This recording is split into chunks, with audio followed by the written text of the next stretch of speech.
the far left and join the right. Why be silent now? Or maybe you think it's more humble to concede, but this isn't about pride. This is about crime. Election fraud is a crime. It destroys democracy.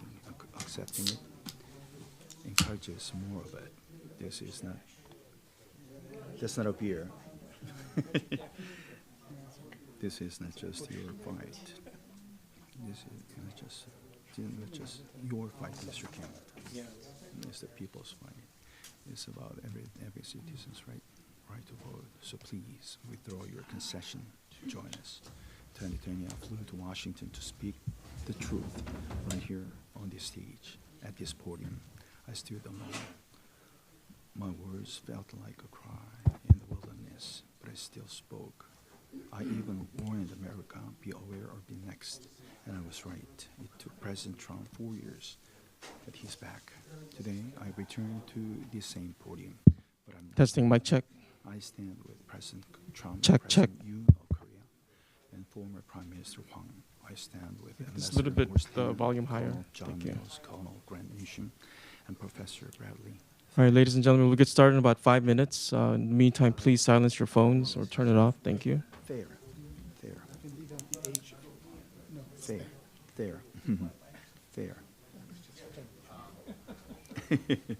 So you're related to Sylvanus theory? Yes. Fair. That's not everyone. Fair. Fair.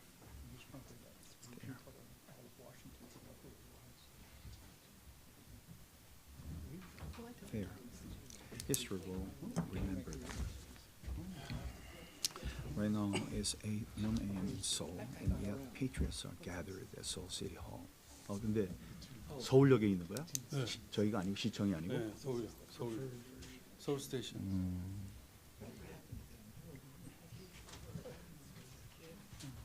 Seoul Station, watching this press conference live.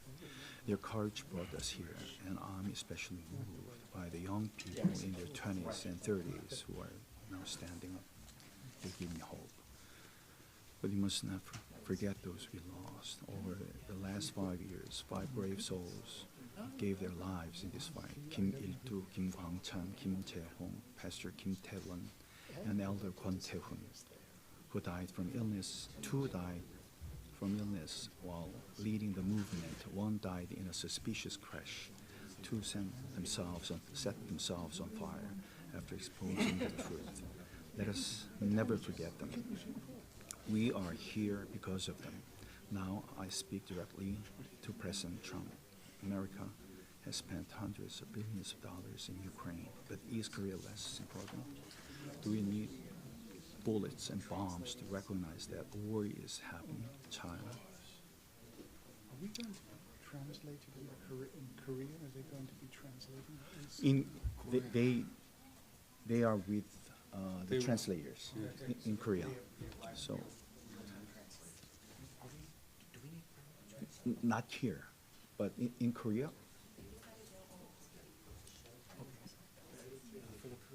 어. 하기는 오셨네. Do we need bullets and bombs to recognize that war is happening? China has taken control of Korea's government without firing a shot. Can't you see this? President Lee Jae-myung didn't win by chance. This was long strategy with the global communist movement, and now as a popular Beijing, he will sell out Korean sovereignty. Yesterday was the 75th anniversary of the Korean War. 36,000 Americans died to protect Korea's freedom. That freedom is now slipping away. President Trump, you know what election fraud looks like. Now it's happening to your allies. Please act, and act soon. To Congress, don't see this as just a Korean problem. Yeah. This I is can't. 네. this is a global crisis. 아니 조금 있다가 네. 바꾸면. 네, 오케이. This is Good morning, ladies and gentlemen. Good morning. My name is Henry Song, and I want to welcome each and every one of you to a very special and important press conference. Thank you coming on a very hot day to join this press conference in person. And I also want to welcome and extend my gratitude to the thousands, perhaps tens of thousands of online viewers in South Korea, Japan, Europe, all across America. So thank you. So be sure to press like and subscribe button to our KCPAC YouTube channel. Thank you very much. We have a very distinguished and important group of people today who will present on what happened in South Korea on June 3rd and even going beyond that. But more important than that, I have another important announcement, which is that tonight at 6 p.m., the guests from South Korea, former National Assemblyman Min Kyung-ok and attorney Park Ju-yeon, they will be having a meet and greet event at the Korean Community Center. In Korean, it's called Dongpo Gandame, and it's going to be in Korean. So for those of you who prefer Korean-speaking environment, it's a perfect event to come tonight, 6 p.m. at the KCC, Hanin Community Center. So that's another event that we're having today. And one more event that we're having is on Monday, June 30th at 2 p.m. We're going to have a congressional briefing. And I believe this is the first time that the issue of South Korean election integrity will be talked about in Congress, geared towards congressional staffers and members of Congress. It is geared towards members of Congress and staffers, but it's open to the public, and we'll have information about which room in the Capitol building on Monday. So please, if you have time on Monday, I would highly encourage all of you to come out to those events. And I really want to thank all the people that are here today. And today, after the press conference is over, for the members of media that are interested in interviewing our special guests and panelists, you're more than welcome to do so. And I would like to welcome to the podium the moderator for today's conference, Mr. Gordon Chang. So let's welcome him with a big round of applause.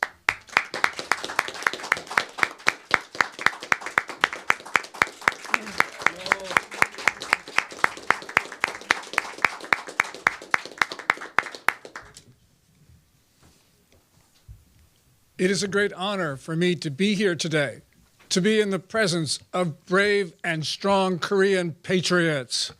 Korean patriots in Washington, D.C., all of you, and Korean patriots in the Republic of Korea, in Seoul, at Seoul Station. At Seoul Station, it is midnight, but it is bright. It is bright because you are there, and because you are there, the flame of freedom burns bright in the Republic of Korea. Thank you so much. We are here today to listen to the 4 members of the International Election Monitoring Commission. They looked at the results of the June 3 election. We are also going to hear from 2 Korean experts who have also analyzed election results. We were told that Lee Jae-myung of the Democratic Party of Korea, Minju, won by a wide margin, 8%. But the question is, did he?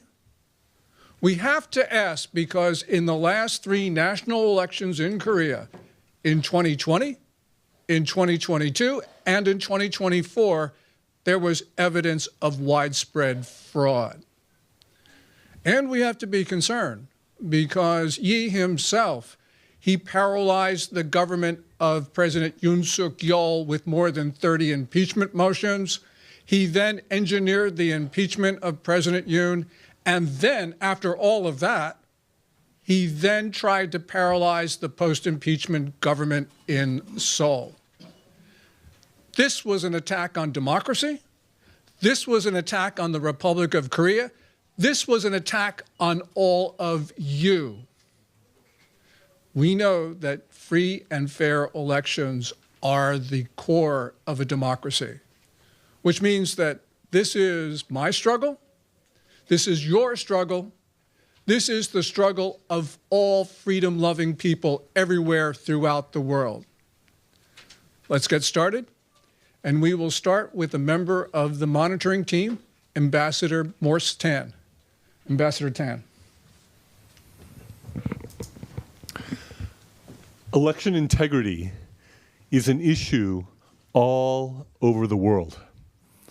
It is not limited to one place or locale. And I think the U.S. administration is rightfully looking into the 2020 election here in the United States. And the director of the FBI, Kash Patel, has recently came out with reports and indications of cheating that happened in the 2020 US election. But realize this had a broader dimensions to it than just what was happening in the US.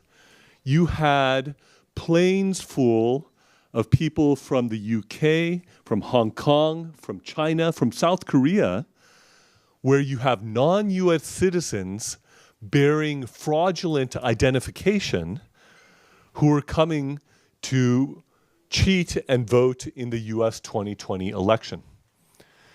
And this gets at, together with President Trump's executive order authorizing this investigation, this starts to get at the octopus that is grasping and its tentacles are reaching in many directions, in many countries, all over the world. And when you look at it, there is also another interesting angle here. USAID, which the Trump administration has been doing a great job of dismantling, USAID was supporting an organization based in South Korea called AWEB. AWEB is a web of election fraud enablement. You have 109 countries who are members of AWEB, and AWEB exports the means to cheat in elections all over the world.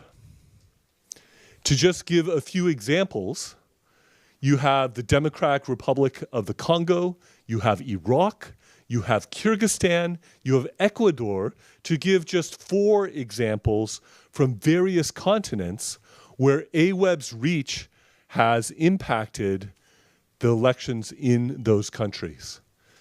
So this is not only an issue relating to the US and US security, this is not only an issue relating to Korea and Korean democracy, but this is in regards to an octopus that is extending its tentacles all over the world. And this is what we are here today about. There are also important broader security considerations that the US must consider in this situation. The Chinese Communist Party, which is seeking actively in a great power struggle, as they say publicly, to displace the US as the lone superpower of the world, who think that they have a right to all under heaven, so not only the whole world, but indeed the moon and Mars are among the places that they have laid claim to. You have a broader struggle going on along these lines. And if you look at these AWEB countries that have been receiving the import of election fraud enabling machinery, what are common factors there? Many of them are very much entangled in the Belt and Road Initiative of the Chinese Communist Party. Many of them are heavily indebted to the Chinese Communist Party as well. In addition, think about what is happening regionally. If the CCP attacks Taiwan, which they are engaged in according to the Indo-Pac commander, they are not engaging in mere exercises, they are engaging in rehearsals for that. Would an Lee Jae-myung-led South Korea be willing to come to the aid of Taiwan? Or has this Chinese Communist Party effectively collapsed the right flank of the first island chain to keep South Korea from coming to the aid of Taiwan if the CCP attacks Taiwan? What else has been going on? North Korea, with a dedicated cyber army, has been engaged in cyber attacks against South Korea and other places. Remember the Sony hack, remember Banco Delta in Macau, a large heist of a Korean bank, ongoing infiltration and cyber attacks on South Korean elections. That has been what North Korea has been doing because their long-standing objectives, and this is very appropriate to remember this right after the 75th anniversary of the Korean War, is that they want to make the South Korean people more favorable to North Korea. They want to get the U.S. less committed or uninvolved with South Korea, and their long-standing objective, which they expressed in the Korean War, which has not ended, is to take over the peninsula by force. There are many CCP and North Korean operatives who are working in South Korea. And so this is some of the bigger picture of what is going on and what is at stake. And this last election in South Korea may have been the biggest election heist ever in all of South Korean history. How was this done? You have the National Election Commission, which also received USAID support. The National Election Commission was the center of operations inside of Korea with respect to this election fraud. The early voting was a major vehicle by which this happened.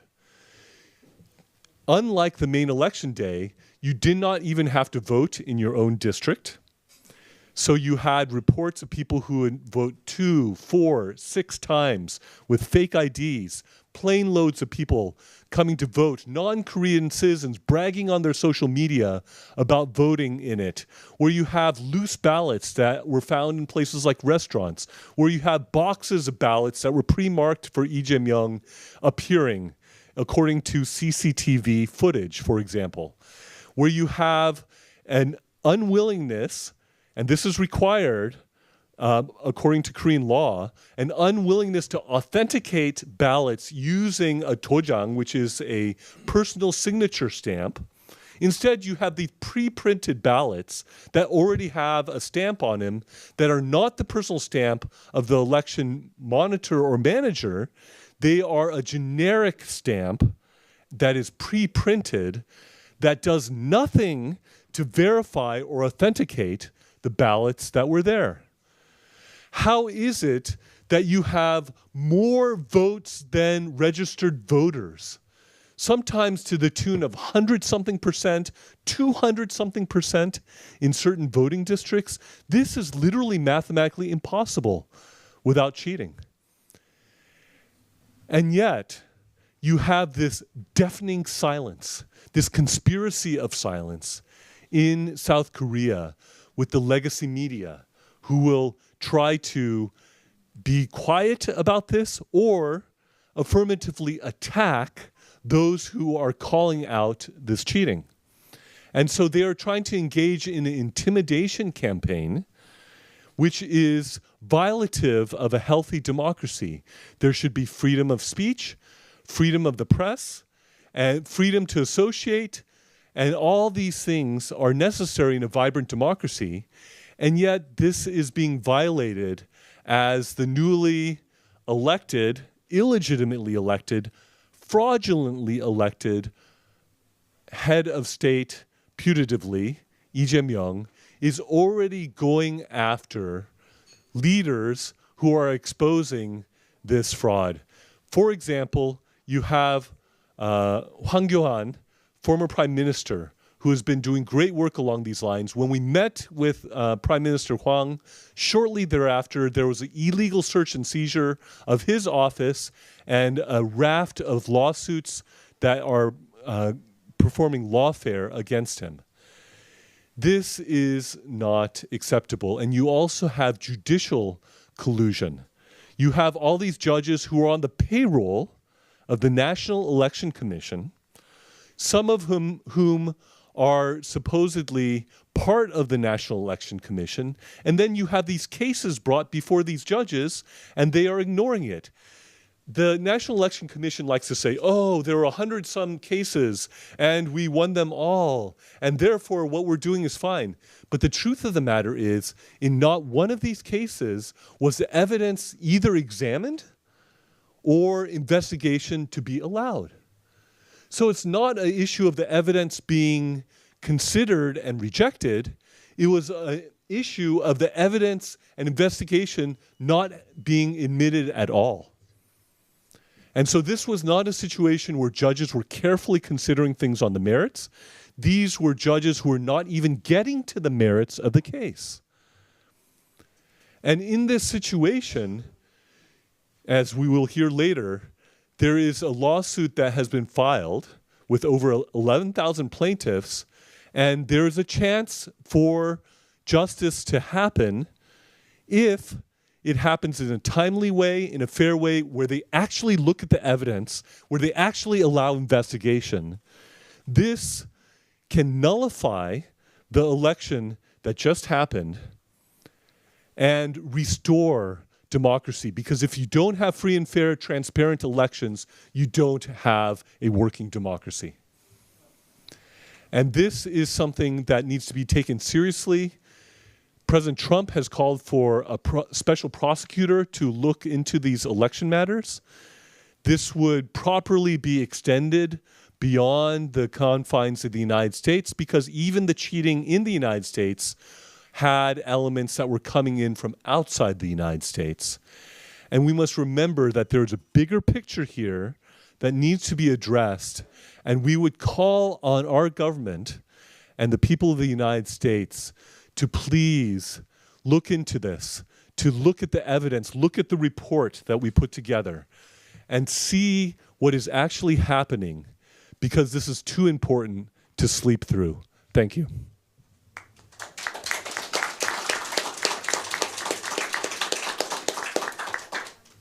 I want to, at this time, mention that there are going to be 2 video clips that will be shown.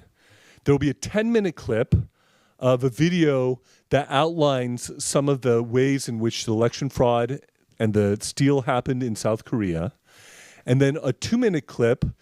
This was actually shown for 30 minutes at New York's Times Square just a couple days ago. And both of these videos, I think, will provide some nice framework and background.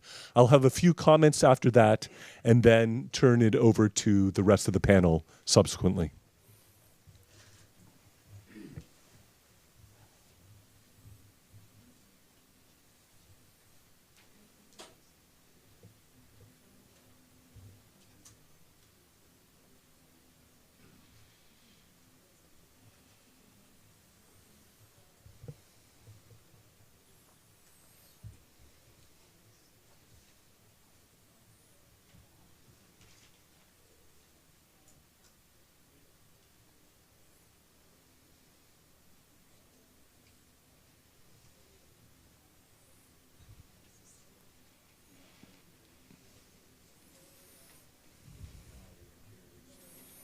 I think they're trying to get sound.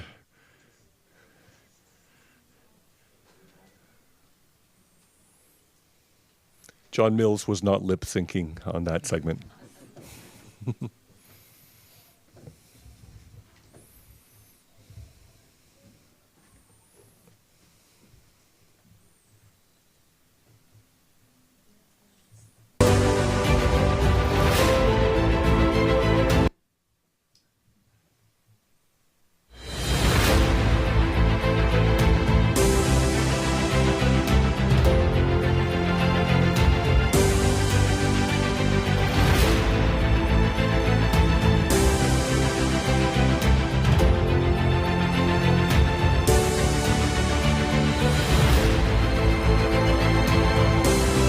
China, who actually flew in a lot of personnel to conduct the election. This was just crazy.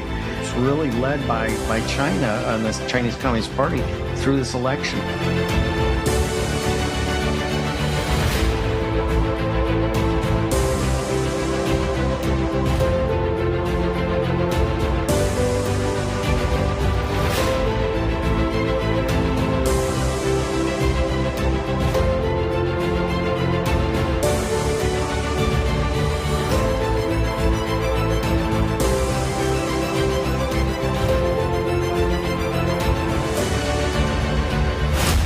초기에는 믿기 어려웠습니다. 근데 선관위에 대해서 알면 알수록 완전히 외부 통제 없이 스스로 정말 썩어가고 있거든요. 그게 제일 큰 문제라고 생각합니다. 선관위는 부정 채용 비리 같은 게 878건 나오잖아요. 무슨 놈의 비리가 그렇게 많아요? 신이 있어가지고 그 선거 결과를 다 이렇게 만들어 놓은 것처럼 그렇게 보인단 말이에요, 이 결과가. 위조된 투표지들은 중국에서 준비돼서 한국으로 반입된 것으로 보입니다.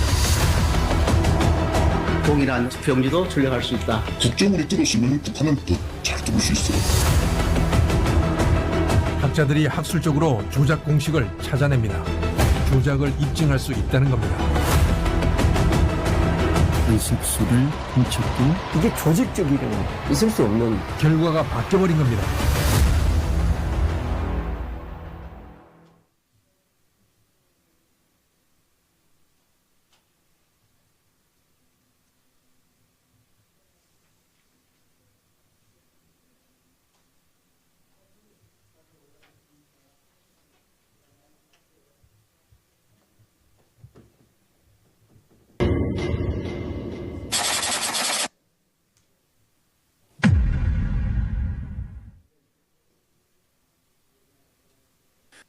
The following are the scenarios of election fraud that ordinary Korean people have uncovered on their own. The Democratic Party creates an election blueprint. From this blueprint, they run simulation software programmed on the National Election Commission server to inflate the vote count. The vote count is inflated through several methods such as manipulating electronic counting machines, inserting fake ballots, or switching ballot boxes. The Supreme Court covers up these crimes by nullifying the recount. Of course, this hypothesis cannot be confirmed until the investigative agency forensically examines the National Election Commission servers and computer equipment.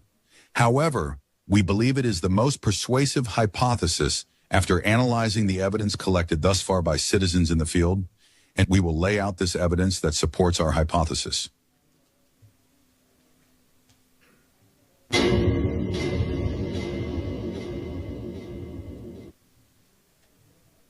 Many people were shocked by the results of the 2020 Korean general election, where the Democratic Party won by a large margin despite the even polls. Under Korean election laws, a voter can decide between casting their votes on election day or during the 2-day early vote period. Many citizens suspect that setting aside 2 days for early voting sets the stage for bad actors to perpetrate election fraud. The morning after the 2020 election, a Democratic Party staff member and political strategist posted this on his social media account. A table showing the number 163, which he bragged was the Democratic Party's prediction of the number of seats they would obtain, which later we found was the exact number of seats, along with an exact match in breakdown by constituency. And look at the table's title, Early Vote Manipulation Value. People began to wonder, could there be more to the 2020 general election results? Could it be, as this table suggests, that the early vote had been manipulated and served as a blueprint to the Democratic Party's plan to win the election? As social media users began to question the integrity of the post, it suddenly disappeared. Evidence that the Democratic Party may have planned the election in advance also emerged in the most recent 2024 elections. In an article in the Donga Ilbo, the Democratic Party said it was aiming for an overall voter turnout of 71.3%, including 31.3% in early voting. But even more surprising is that the early voter turnout in the 2024 general election was 31.3%, exactly the same as the Democratic Party's prediction. Based on the opinion polls in each constituency, the predicted voter turnout and the manipulation value, the number of early votes is inflated and distributed to each constituency.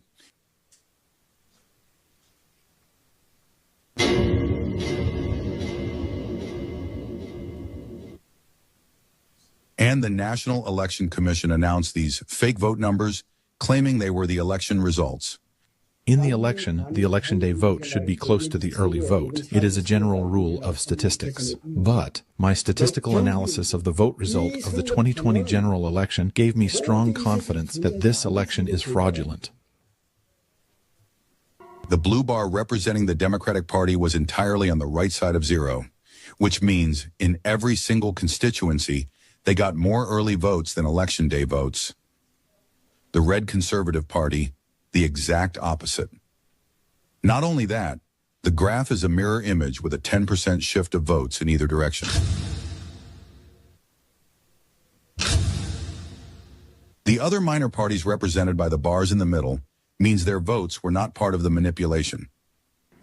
It is 100% vote fraud, since when I calculated the possibility of this vote result, it turned out to be almost zero. The result of the 2020 general election reported by the NEC is not possible in a real-life election. Professor Huss said the likelihood of achieving a result like this, with tens of millions of real-life voters, is equivalent to tossing 253 coins in the air and having them all turn up heads. This graph shows the national results of the 2024 general election. Red are the seats won by the Conservative Party, and blue are the seats won by the Democratic Party. In many instances, the Conservative Party won in the election day vote. But as you can see in the early vote, the results were overturned in favor of the Democratic Party. It's especially apparent in the metropolitan area. Despite winning so many constituencies in the election day vote, the early vote results were overturned in favor of the Democratic Party in all constituencies, except 1 in Seocho-gu and 3 in Gangnam-gu. Had the early vote not been manipulated, this would have been virtually impossible to achieve. In the 2020 general election, many observers reported seeing the conservative candidate winning in the election day vote. But then the results reversed as early vote ballot boxes began to open late at night. You may remember the incident during the 2020 U.S. presidential election when Donald Trump was winning in all the swing states until midnight. But when the mail-in ballot boxes that arrived early the next morning were opened, a flood of votes for Biden poured in, overturning the election results and giving Biden a victory.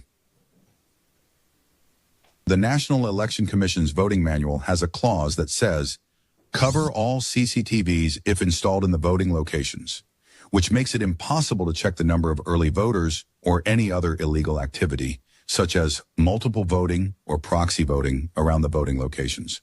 In the early vote, the exact number of paper ballots distributed to the voters should be drawn and counted from the ballot box. However, in the recent 2024 general election, many constituencies had discrepancies between the distributed and the counted ballots. In some cases, not all distributed ballots were found in the ballot box, while in others, there were more ballots in the ballot box than had been distributed to the voters.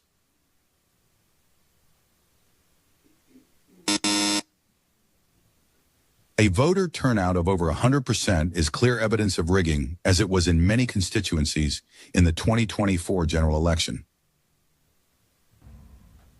The question now is, how did they actually implement the vote fraud?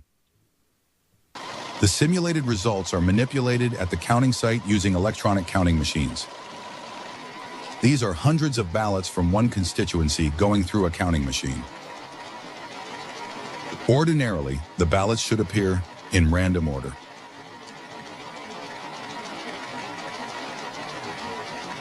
But you can see that they are all marked for the Democratic Party candidate.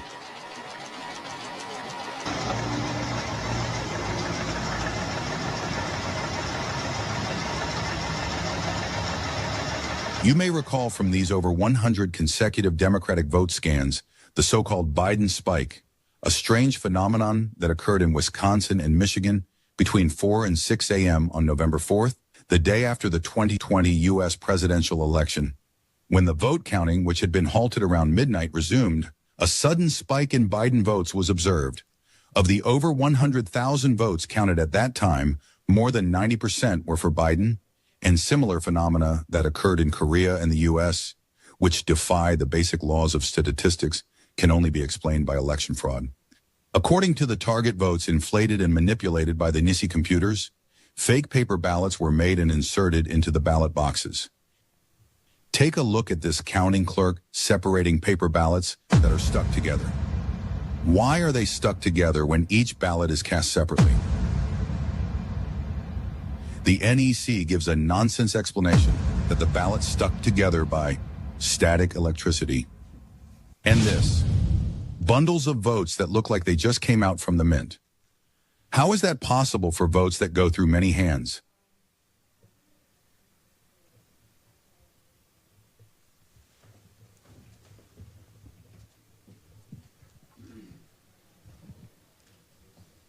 This was an edited version, a shortened version. It has maybe 20-some minutes longer, the full version. And if you consider things like this, like it was mentioning the pristine ballots, something that's important to know about that is that the ballots must be folded by law. Legally, it's required for the ballots to be folded. Then how are all these pristine ballots that are unfolded all checked for Lee Jae-myung? How does that happen? There was a nonsense explanation given by the NEC at one point. They said, oh, this is special paper that after you fold it, it bounces back into its original shape. Can I see the patent for that? Who has ever made such paper that goes boing after it's been folded? There's no such thing. This is fiction. And the thing is, it was showing how it kept having the ballots recorded for the same candidate, right, rather than various candidates. In this last election, over 3,000 votes for Lee Jae-myung at a voting place consecutively. What are the odds of that happening? Is that really credible? A real problem with chain of custody, when you have the boxes of the physical ballots, they have to be secured. Because if somebody can add ballots, if somebody can add boxes of ballots, that's clear fraud. And yet, this sort of thing has been captured through photographic and video evidence of the chain of custody not being secured and these added ballots coming there. You know, when we came in, we were open to hearing evidence directly from the NEC, hearing evidence from others who would refute these things. Have any of these things that we've put forward, have they been refuted by anyone? The answer is no. We have heard nothing to refute that. Instead, what they do is they attack the people who are saying these things, and they try to say, oh, they're insurrectionists, oh, they're election fraud theorists, oh, they have all these name-calling that they do because they don't have a means to refute it, because this is true, and because they can't refute it. Even now, I will welcome them. I will invite them, refute these things. Demonstrate to us, show to us that this is true. This is what we are saying that's false. Open up your system and show the world that what we're saying is false. I would be happy to be wrong. But they have not done that at all. Instead, they are attacking the very people who are trying to uncover the truth and to fight for their democracy. Did you see the passion with which people in South Korea are fighting for their country, for their democracy, for their freedom? We are honored to support such patriots who are fighting for their country. And with that, I'll turn it over to each of the rest of the people on the panel.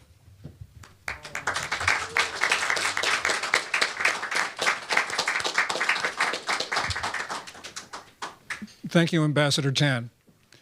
As we know, in all democratic countries, sometimes there is fraud. The difference in Korea, though, is that those who are meant to prevent the fraud, who monitor elections, are in on the fraud, as we've heard from Ambassador Tan, as we saw in the video. This is the critical difference. The government of Korea is a perpetrator of the fraud of its own elections. In the Times Square video, we heard comments from Colonel John Mills, who is a member of the International Election Monitoring Team. He is here today, and I introduce him.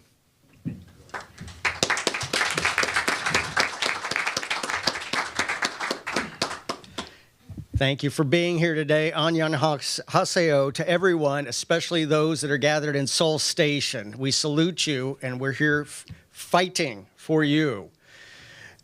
What we're dealing with is a national security issue for South Korea, but also for America and every other country out there.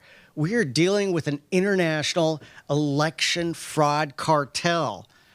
5 years ago, just down the hallway, I led a cybersecurity forum where I was asked to talk about the security of election machines. Little did I know 5 years later, I would be standing at this podium telling everyone this is an international election fraud cartel. Back then, I had members of the election machine companies on the panel, and they were very assiduous in editing the pre-remarks. And I thought something was up, and yes, it was. We are dealing with an international cartel. And this is, we also have to point our friends in the Philippines. Last year, a huge event that is connected to South Korea and America. A senior representative of the Philippine government complained directly to the Attorney General at that time, Merrick Garland, that a U.S. election machine company was bribing officials in the Philippines to use their machine. Well, that same president of that company, I will not mention the name, has been indicted. It is in trial right now. But that same company that was bribing officials in the Philippines, hardware and software components from that company are in the election apparatus of South Korea. This is an international cartel. You went through it. We've gone through it. Brazil's gone through it. And it's also, as the ambassador pointed out, partly funded by U.S. aid, both to AWEB and the National Election Commission. This gives inroads, if the current administration, American administration, decides, this gives legal and intelligence inroads to begin formal investigation. What is going on at the National Election Commission and AWEB, especially when parts of it looks like it was funded by U.S. taxpayers' monies. So this is absolutely outrageous and must be looked into. This is not to be trusted. We're also, so this is very important, and as the director of the FBI, Kash Patel, has shown fraudulent IDs produced by China in South Korea, in Hong Kong, in the United Kingdom, were brought to the United States to create fraudulent identities, fraudulent ballots. Again, an international election cartel. And there's actually a senior member of the Chinese Communist Party we've identified, Wang Huning. Now, he is the chairperson of the Chinese People's Consultative Conference. It looks like he is very likely the director of this fraud that occurred in South Korea, controlled directly by the Chinese Communist Party. So we actually have a name and a personality who is actually directing an oversight of this fraud. So this is a danger. This is a danger to the world. The National Intelligence Service of South Korea showed the absolute untrustworthiness and vulnerabilities of the National Election Commission. What has been done to correct that? Nothing. Nothing has been done. This is absolutely outrageous. The intelligence service has shown this is absolutely fraudulent.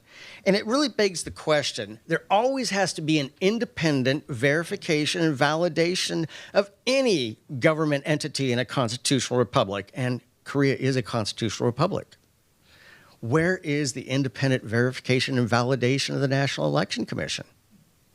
There is none. Apparently, the National Election Commission is the government of South Korea. They're unassailable, can't be questioned.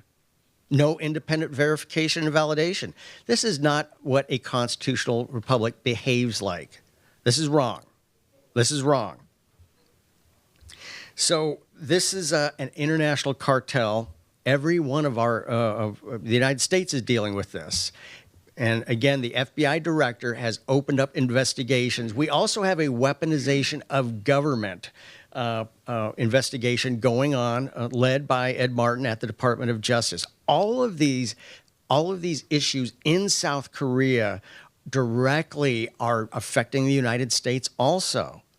So there is an interest by the United States in what's going on in South Korea. In South Korea, again, we have a bond forged in blood, fire, and steel. South Korea is our closest friend and ally, closer than no one else. They are the closest. We can't let South Korea fall prey to this international election cartel. And what is needed is transparency and auditability. And that's not what's going on. So we have grave concern of what's going on. The election outcome, as was shown statistically, absolutely identical early voting patterns, and early voting that just outvoted day of voting. These are exactly the issues the United States has gone through. So we have to have a trusted process. That's the foundation of a constitutional republic. And it is, unfortunately, the foundations of the Republic of South Korea have been absolutely deteriorated and rotted, and they cannot be trusted. This is a seminal moment in the history of the Republic of Korea, and we must get this correct. Thank you very much. And for everybody in Seoul, fighting!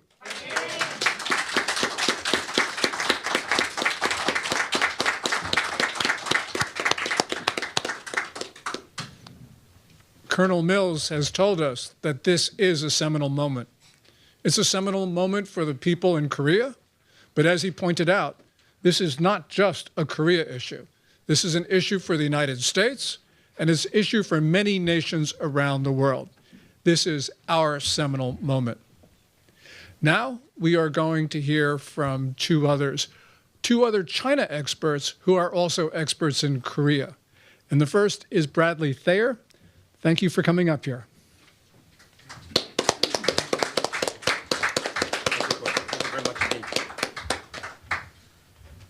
Gordon, thank you very much for the warm introduction, and thanks very much to Gordon Chang for moderating.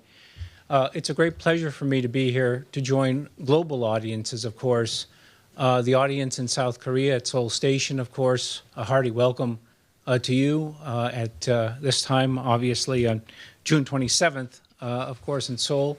It's a great honor to join my esteemed colleagues who were on the monitoring team with me in South Korea, as well as to welcome the insights from our two South Korean colleagues who will provide us with even more granular understanding of what happened on June 3rd and in the early voting before. My focus is on the issue of transparency. Transparency is essential for every democratic government and in every democratic system. Democracy is defined by a social contract. That social contract is citizens provide their loyalty, they provide their fealty to the government, and the government in turn provides standards of good governance, good, well-known principles of the rule of law, of regular, free and fair elections that are also transparent. Open, honest, and transparent elections is essential for stable democracy, and it's their hallmark. As Ambassador Tan has mentioned, as Colonel John Mills has mentioned, and as Colonel Grant Newsom will also address, there have been profound problems in the South Korean election, which cause us to consider this election to be an illegitimate one. This is a particularly essential time in U.S.-South Korean elections. Yesterday, as has been mentioned, was the 75th anniversary of the start of the Korean War when North Korea attacked South Korea. This was a war in which over 1 million South Korean civilian and military casualties occurred, killed, wounded, and missing. And it was also a war in which over 100,000 Americans were either killed or wounded in that war. So at a time of solemn reflection, as we consider the sacrifices made by the South Korean and American people, it's important to consider the actions of the Chinese Communist Party in influencing this election and the behavior in particular of the South Korean National Election Commission, which has been stressed by my colleagues, and rightfully so. The NEC is not transparent. Its problems are profound, and its behavior de facto breaks the contract between the people and government, which is the hallmark of Western democratic systems. The NEC is not transparent in any respect, nor is it accountable to the South Korean government or any other body, international or obviously within South Korea itself. The NEC will not permit an audit of their servers. It will not permit an audit of their software, of their processes, or of their computer equipment. Early voting, as has been mentioned, and as seen in the video that we saw, and that will be discussed in a moment in more detail by our South Korean colleagues. In early voting, there were many irregularities. Some of my colleagues have mentioned those, and including evidence of double voting and proxy voting, abnormal ballot papers, mismanagement of ballot boxes, irregularities in the vote counting process, and anomalies in overseas voting, to just list a few of really what is a rogues gallery of gross and fundamental problems in the South Korean election. There were gross irregularities in voting, in early voting, and on voting on election day. Any investigative agency must examine NEC servers and computer equipment in this election, which is part of a broader pattern of behavior in earlier elections, as has been mentioned in 2020, and 2022, and 2024. Transparency is essential for any legitimate democratic government and for the social contract to obtain. When that is eroded, of course, then, of course, the fabric of society, the fabric of democracy begins to wear and to unravel. And the consequences of that, of course, are grave for every democratic society. Therefore, I call on an investigative body to examine these issues and for the NEC and the South Korean government to provide full cooperation to address this issue. The NEC must be reformed to require transparency in all elections, and that has to be supported by the South Korean government, as well as governments around the world and people of goodwill around the world who support democracy wherever it exists.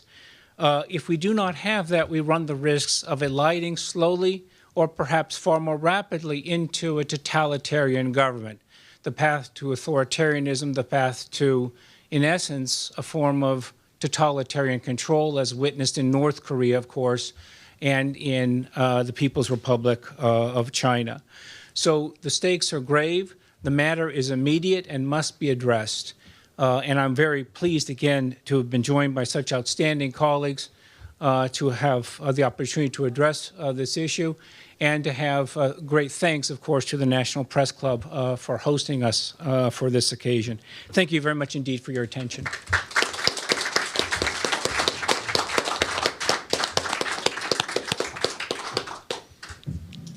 Brad, thank you so much for pointing out what is at stake.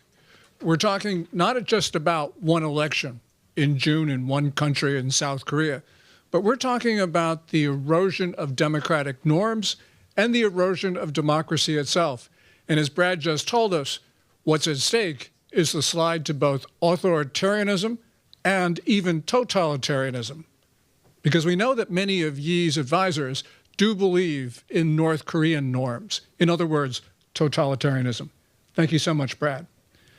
And now we're going to hear from the last member of the election monitoring team, Colonel Grant Newsham, who is an expert, as I mentioned, on the Chinese Communist Party and Chinese infiltration of societies, such as the Republic of Korea. Colonel Newsham.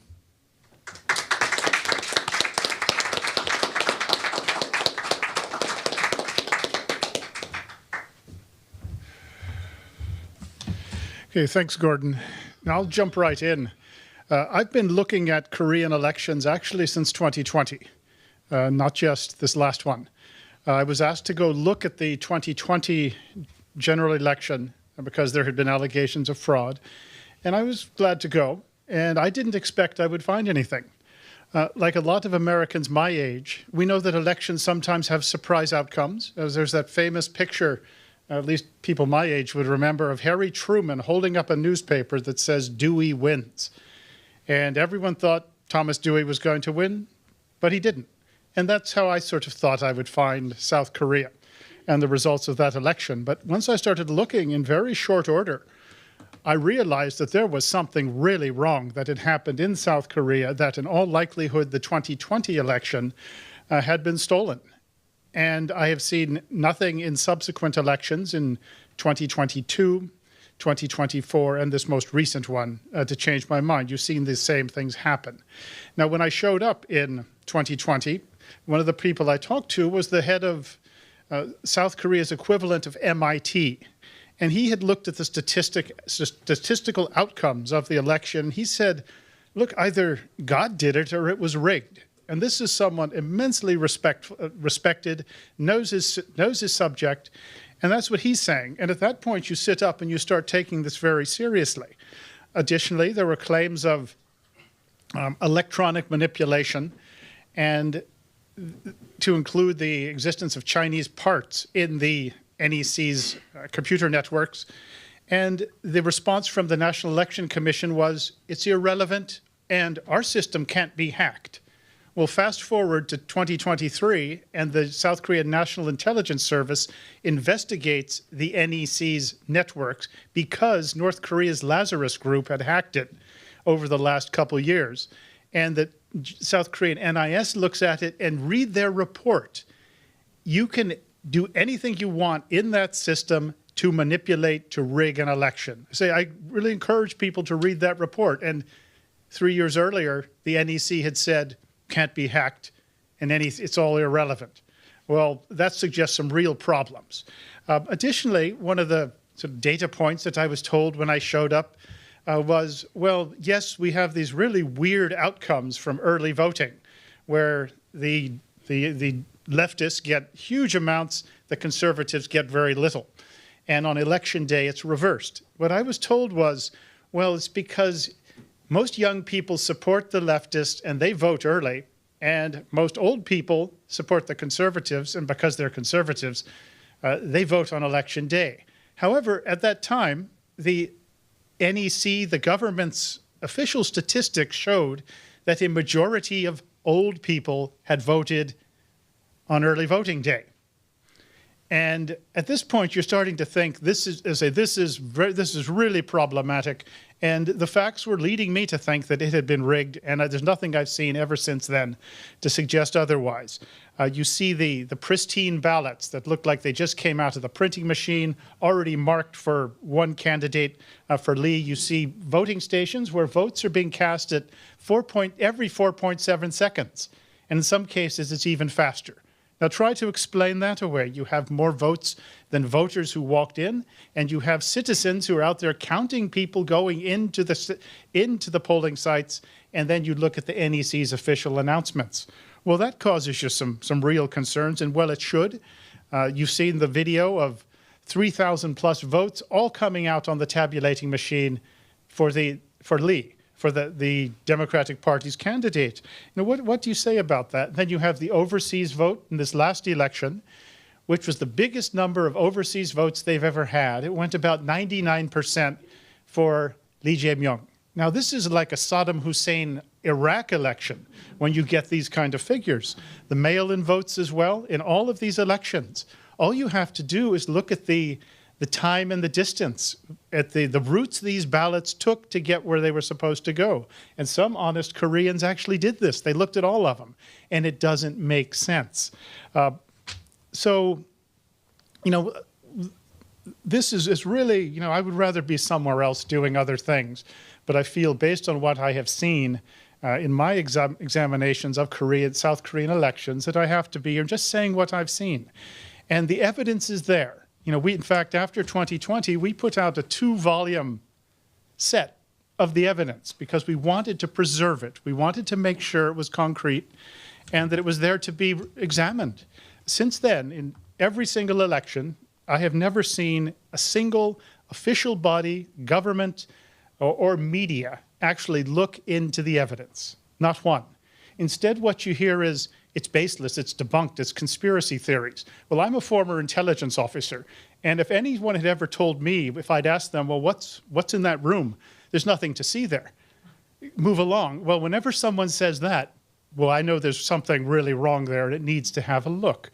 So what should have been done is, and still can be done, is that anyone, a government, an intelligence service, the media, hire your own statistical experts to review the evidence and see what they come up with.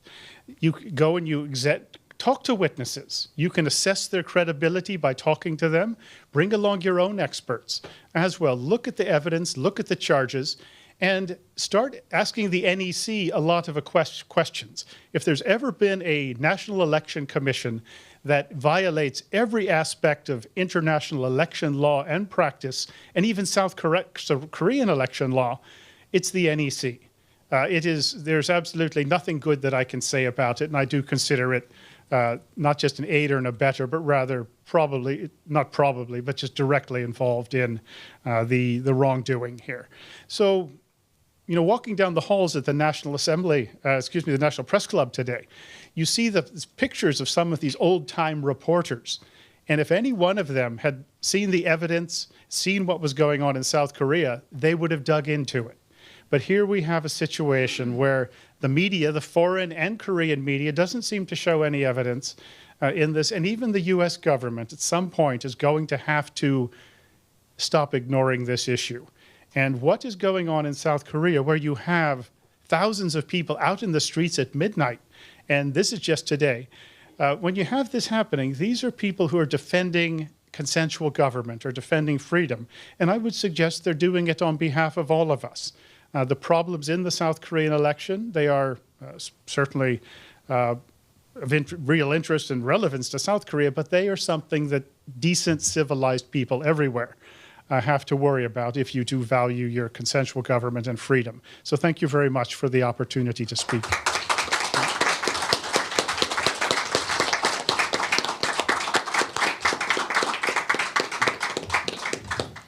Thank you, Colonel Newsom.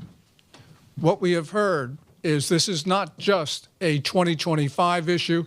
This goes back through National Assembly elections, through the last 3 national elections in Korea. And thank you for that 2020 analysis, which sets the context for what we're talking about today. Today, we are very fortunate to have 2 analysts from Korea itself who will talk about the June 3rd election and what they observed and what they have learned afterwards. And the first one is former National Assembly member Min Chung-woo. Thank you.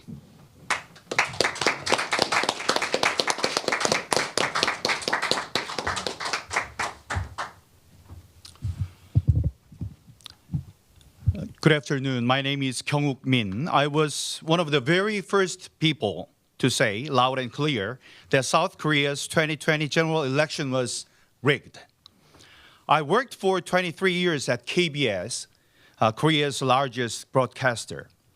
3 of those years I spent right here in Washington, in this very building as a foreign correspondent. As a trained reporter, I saw what others missed: statistical evidence that was too clear to ignore. That evidence turned me into a fighter. For 5 years, I've led a movement traveling between Korea and the US to expose the truth and defend democracy. I wasn't just any candidate. I had served as a presidential spokesperson, a member of parliament, and the anchor of Korea's primetime news. I was confident I would win, but I lost. Why?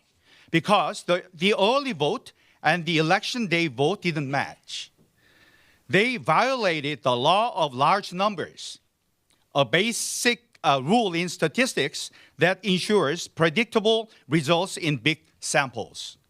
These patterns didn't stop in 2020.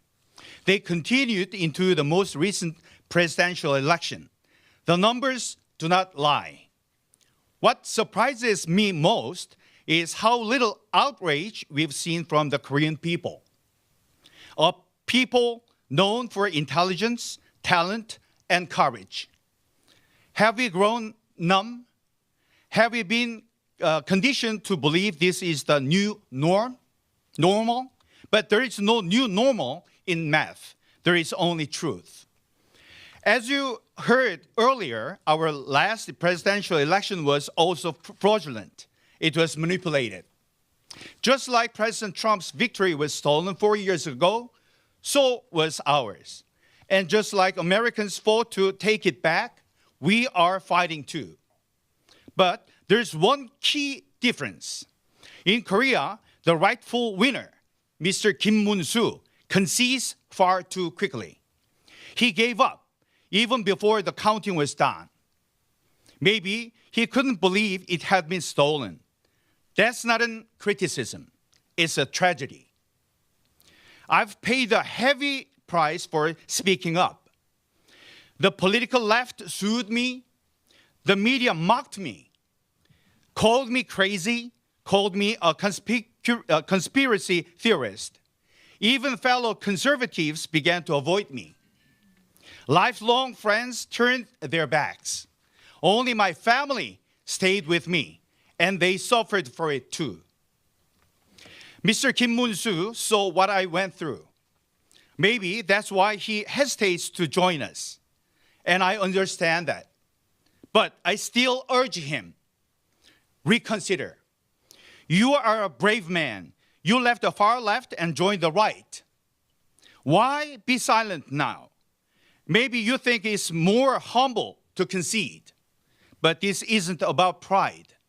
This is about crime. Election fraud is a crime. It destroys democracy. Accepting it encourages more of it. This is not just your fight, Mr. Kim. It's the people's fight. It's about every citizen's right to vote. So please, withdraw your concession and join us. In 2020, I flew to Washington to speak the truth, right here on this stage, at this podium. I stood alone. My words felt like a cry in the wilderness, but I still spoke. I even warned America, be aware or be next. And I was right. It took President Trump 4 years, but he's back. Today, I return to this same podium, but I'm not alone. I stand with President Trump, President Yoon of Korea, and former Prime Minister Hwang. I stand with Ambassador Morse Tan, Colonel John Mills, Colonel Grant Newsham, and Professor Bradley Thayer. History will remember them. Right now, it's 1 a.m. in Seoul, and yet patriots are gathered at Seoul Station. We're watching this press conference live. Their courage brought us here, and I'm especially moved by the young people in their 20s and 30s who are now standing up. They give me hope. But we must not forget those we lost. Over the last 5 years, 5 brave souls gave their lives in this fight. Kim Il-du, Kim Kwang-chan, Kim Jae-hong, Pastor Kim Tae-kwon, and Elder Kwon Tae-hun. 2 died from illness while leading the movement. 1 died in a suspicious crash. 2 set themselves on fire after exposing the truth. Let us never forget them. We are here because of them. Now, I speak directly to President Trump. America has spent hundreds of billions of dollars in Ukraine. But is Korea less important? Do we need bullets and bombs to recognize that a war is happening? China has taken control of Korea's government without firing a single shot. Can't we see this? President Lee Jae-myung didn't win by chance. This was a long strategy by the global communist movement. And now, as a puppet of Beijing, he will sell out Korean sovereignty. Yesterday was the 75th anniversary of the Korean War. 36,000 Americans died to protect Korea's freedom. That freedom is now slipping away. President Trump, you know what election fraud looks like.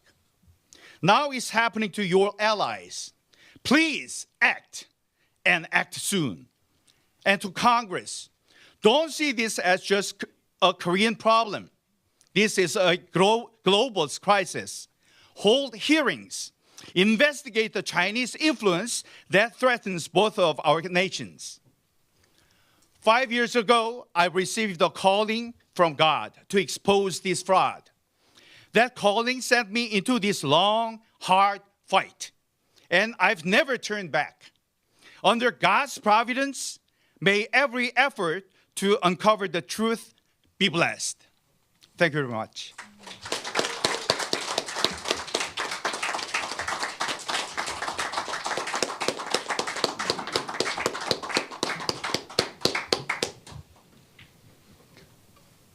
Courage is the foundation of every democracy. It is the foundation of our democracy here. It is the foundation of Korea's democracy. And we have just seen a demonstration of courage. And that courage gives all of us inspiration and hope. So thank you so much, Mr. Min, for this demonstration of courage.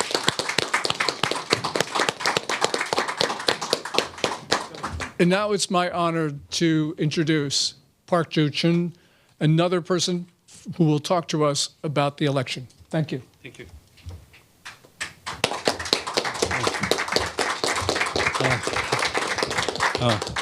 Glad to see you. This is my first English presentation in my life. Global election fraud changed my life, changed my fortunes. Prior to the presentations, yesterday was the 75th anniversary of the Korean War. As I watched the ceremony at the Korean War Veteran Memorial Day, next to the Lincoln Memorial, I was deeply moved by the fact that more than 36,000 American soldiers gave their lives for Korea. I would like to once again express my heartfelt gratitude to the United States for defending Korea's freedom with their blood. I prepared PPT, look at the monitors, and first, yes. On June 3rd, 2025, South Korea lost its sovereignty through an election fraud operation led by China and pro-China forces. Next. I'm a South Korean lawyer who has served as special inspector to the president at the Blue House, a professor at the National Tax Service Institution, and a chief staff to the Deputy Speaker of the National Assembly. And I served as a commissioner at the Seoul Election Commission. There are whistleblowers within the National Election Commission. I too pointed out that the NEC's official ballot count did not match the numbers recorded by monitoring teams, and that there were massive discrepancies between early voting and the election day result. When my warnings were ignored, I resigned, stating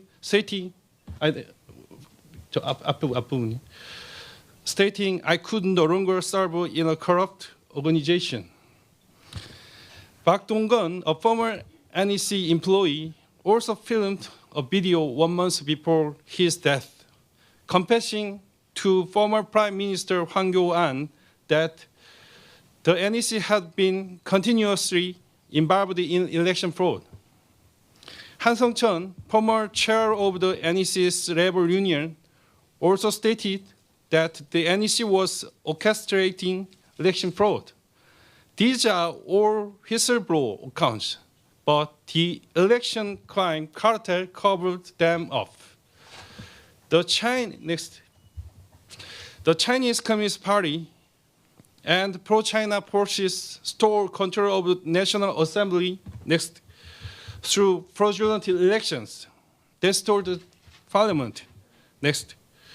Former President Yoon Suk-yeol stated that there was overwhelming evidence of fraud and that the powerful forces were blocking the truth.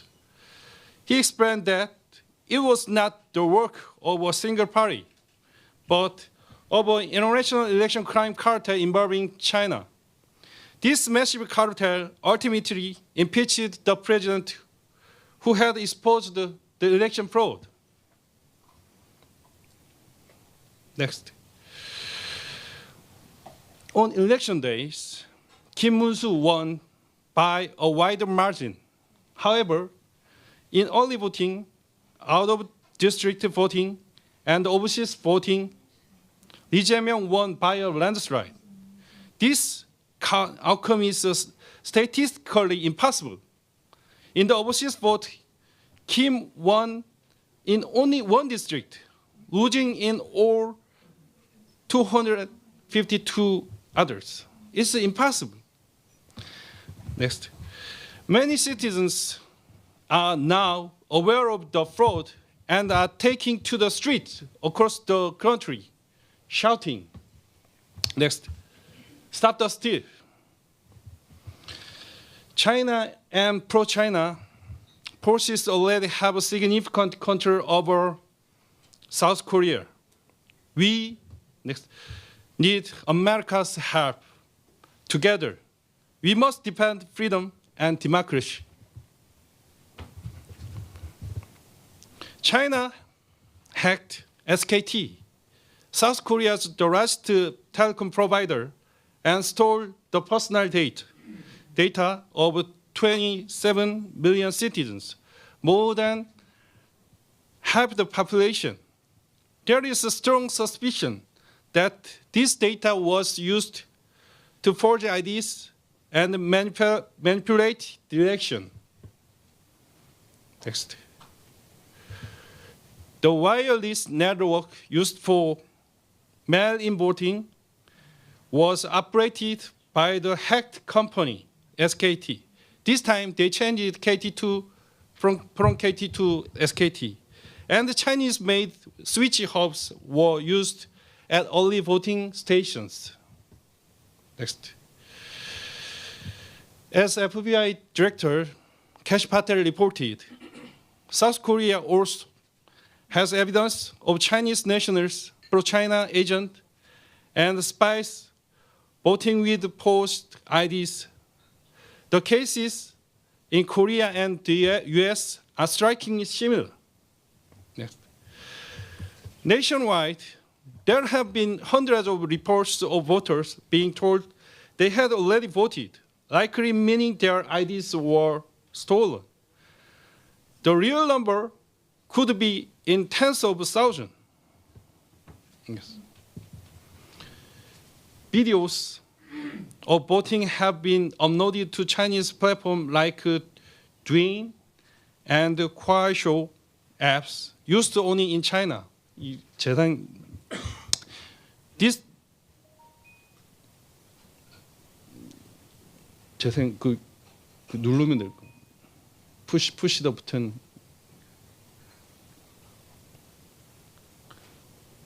Play button.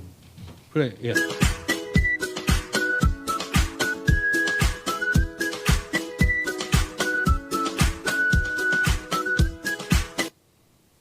Yes.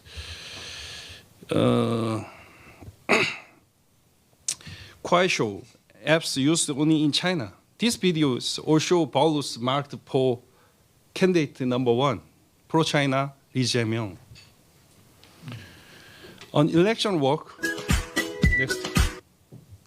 On election work was caught red-handed committing double voting. An audit revealed that every career hire and at the NEC over the past 10 years were illegally recruited. This criminal NEC even filed a complaint against the former Prime Minister and presidential candidate Hwang Kyo-an during the campaign, just for raising the issue of election fraud. Many citizens do not accept Lee Jae-myung as a real president. We think he is a fake president. Hwang Kyo-an was the first to declare the election fraudulent on June 23, 2025. Candidate number 8, Song, along with 11,400 40 people filed a lawsuit to nullify the election results. Next. Due to inflated vote counts, some districts showed voting speeds that would require people to run faster than Usain Bolt just to cast their votes on time. Next.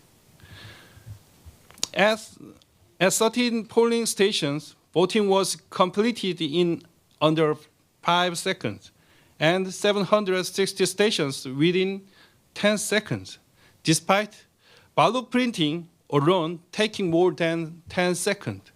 This is impossible, absolutely impossible. Next.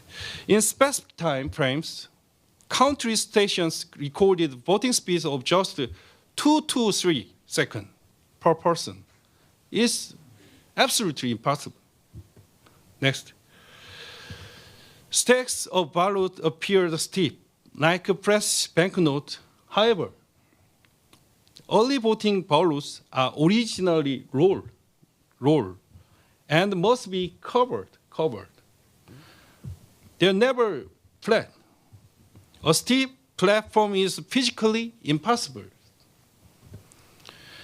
Barcode analysis revealed mismatches between the issuance time and actual delivery time of ballot, evidence of forgery. Ballot from election held 1, 2, 3 years ago also appeared in the June 3rd election. Likely, we think it's a remnant from a counterfeit ballot factory. Next. These steep, unported ballots are characteristic of Chinese-style voting. Look at that voting. Yes, where ballots are cast flat without folding. No one can like this in Korea. We Koreans never vote like this. Although the law allows only one vote per person, bundles of ballots folded together as if by a single hand were found nationwide. This is evidence of mass ballot stuffing using forgery. Next. Mail-in vote is a blind spot of oversighting, blind for surveillance. Many tracking numbers reveal inconsistent routes and times, suggesting that the post office may be a core part of the election fraud. Next. On electronic counting monitors, ballots for candidate number 1, Lee Jae-myung, appeared more than 10,000 or even 3,000 times consecutively. 재생. Play.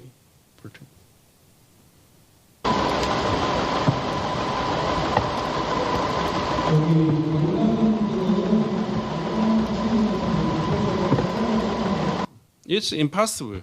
This could only happen if massive quantities of forged ballots marked for number 1 were inserted. Next.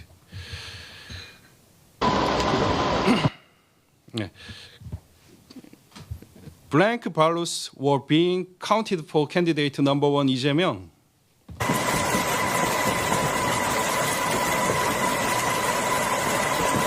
Look. Yes. This indicates that electronic voting counting machines were manipulated to favor a specific candidate. And next, numerous ballot boxes were found with broken seals. In some places, in Incheon Micheol and Gyeonggi Namyangju, 9 recorded boxes became 10. One more. It's impossible. But in Korea, possible. Some were found abandoned on the streets, and the official vote records were found in trash bins. These are clear and undeniable pieces of evidence of election fraud. Over 80% of Korean citizens dislike China, and over 90% are favorable toward the United States of America.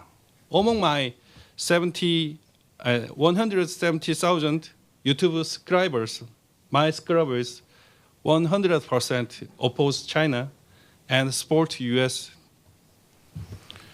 The problem lies with the CCP and pro-China politicians. If we eliminate them by eradicating election fraud, South Korea can stand again as a strong US ally, pro-US ally. Next. 75 years ago, during the Korean War, the United States defended Korea's freedom with blood. Today, South Korea can support the US through semiconductors, shipbuildings, military strength, national security, and geopolitics. Yes. Let us fight and overcome communism together to defend freedom. May God bless USA and Korea. Save Korea, please. Thank you.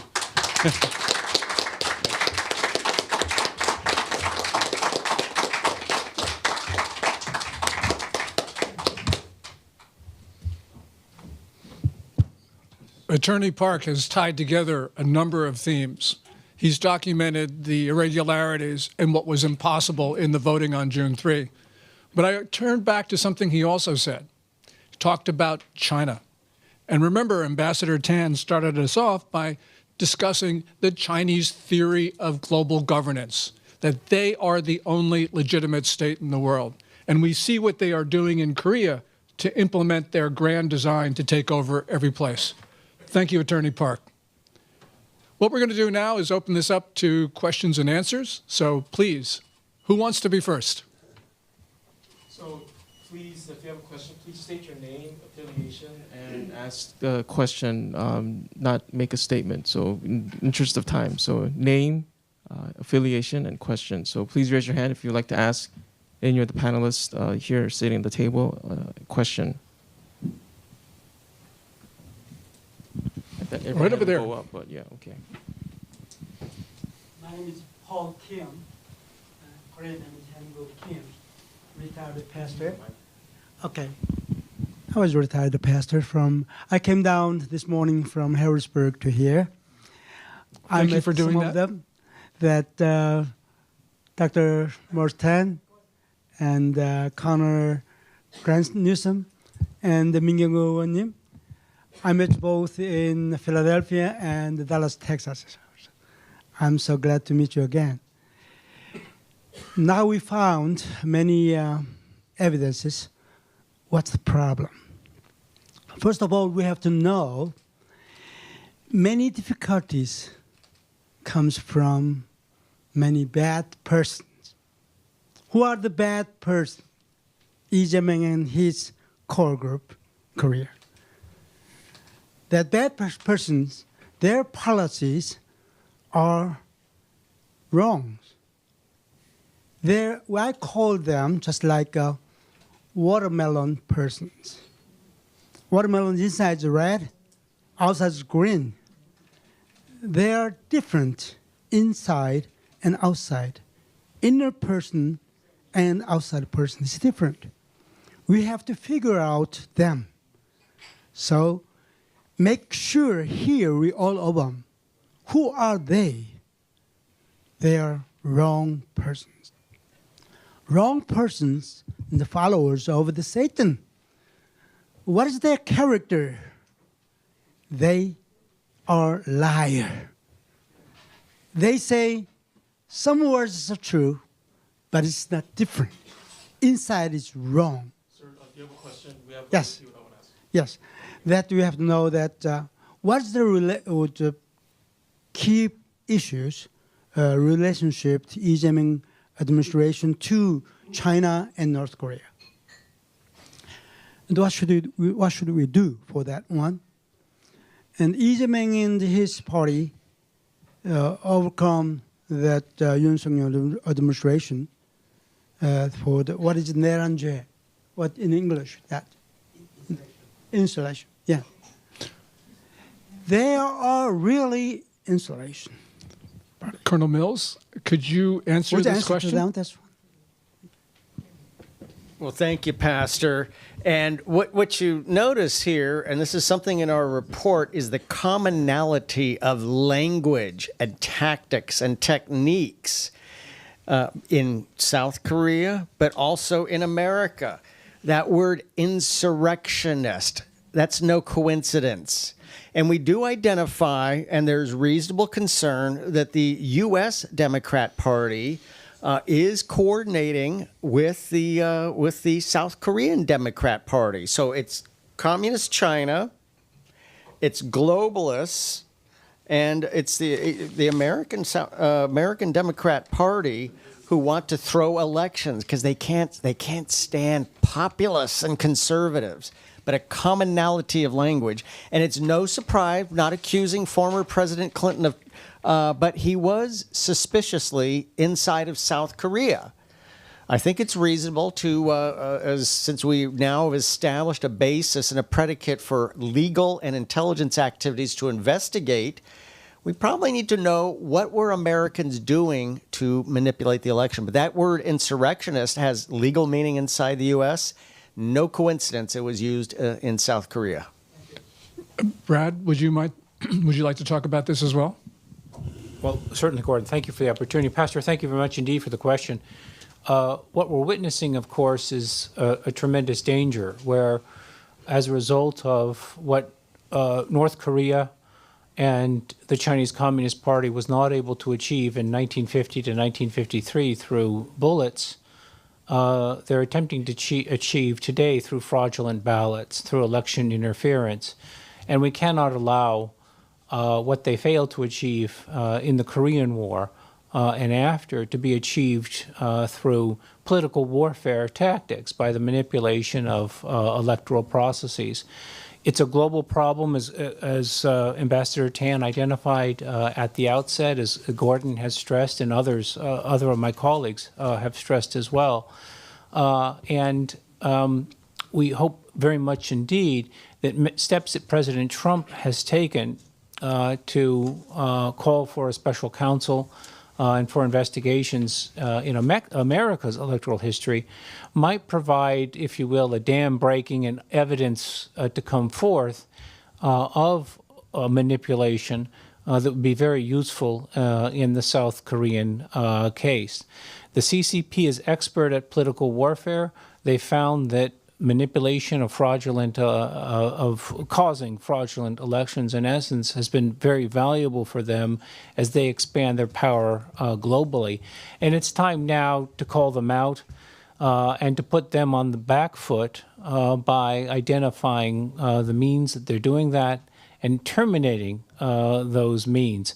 And specifically in the South Korean case, that involves breaking and ending the opacity of the NEC, which is a source, as my colleagues have stressed and I did, of enormous problems in ensuring that elections are free, fair, and transparent in South Korea. Thank you.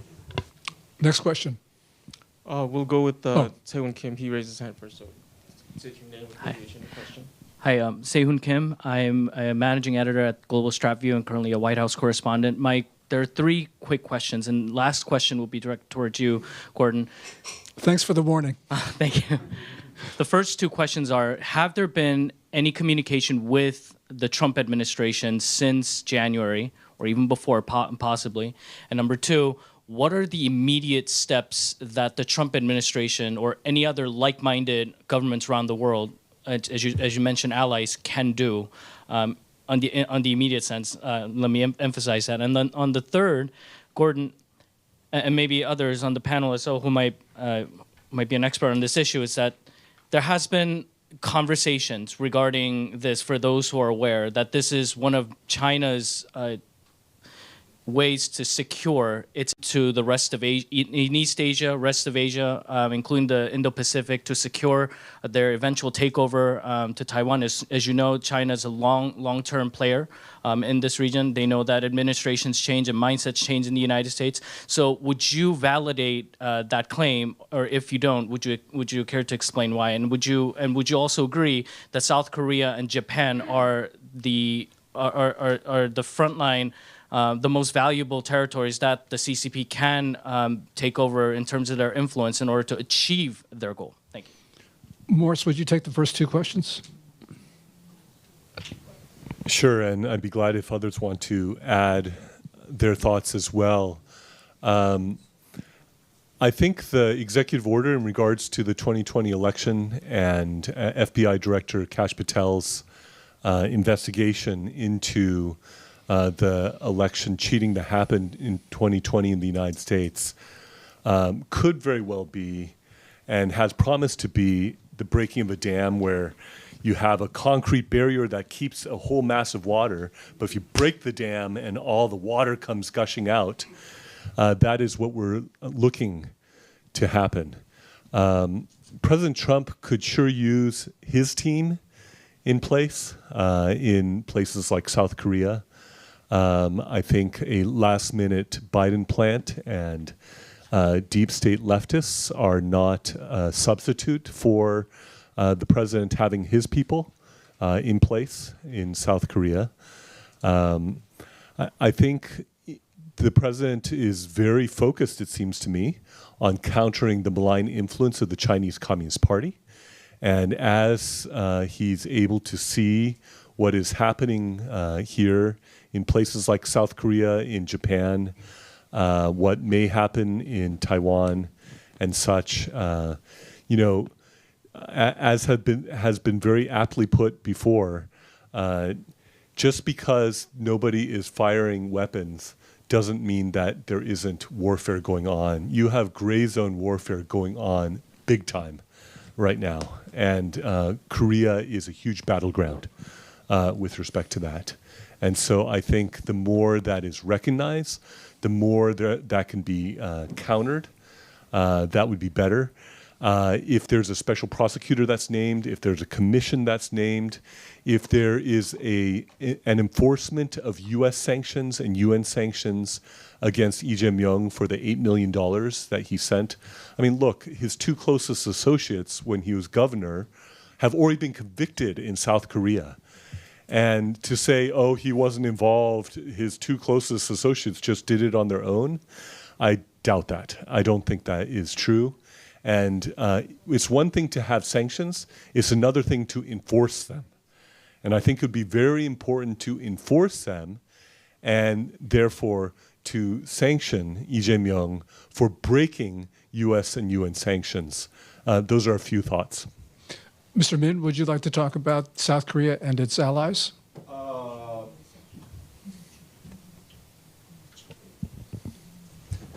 지금 질문은 대만과 한국 이 중국이 영향력을 펴가는 과정에 중국이 어떤 역할을 하고 한국의 그 선거 부정에 어떤 영향을 미쳤는지에 대해서 이제 물어보신 걸로 알고 있습니다.